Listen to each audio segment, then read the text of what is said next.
In dynamic thermometer levels, there are two types of loading zones. First, there's the loading zone around the player.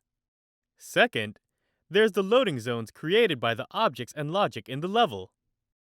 Dynamic thermometer levels work by following this simple rule. When the player's loading zone intersects with the loading zone of an object, the object gets loaded in.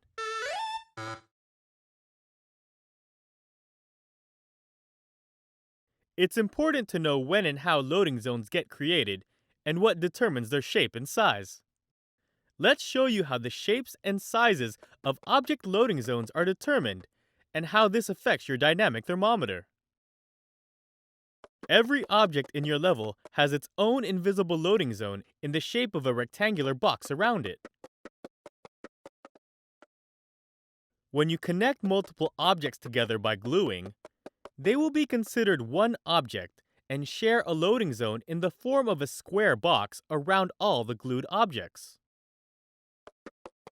A similar thing happens when you connect two objects together using a connector or a logic wire.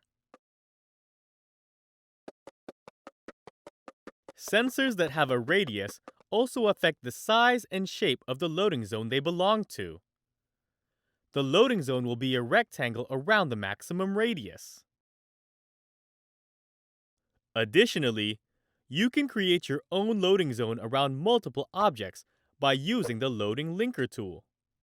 Simply select the loading linker from the dynamic thermometer section of the tools bag and tap the action button on multiple objects to group them together in a loading zone.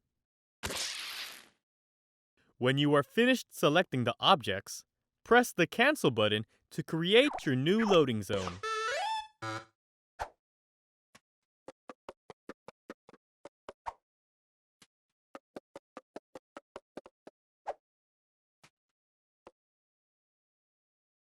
If you want an object to be permanently loaded in, you can use the Permanency Tweaker tool. To use the Permanency Tweaker, grab one from the dynamic thermometer section of your tools bag and place it on an object. That object and all objects in the same loading zone will now always be loaded in.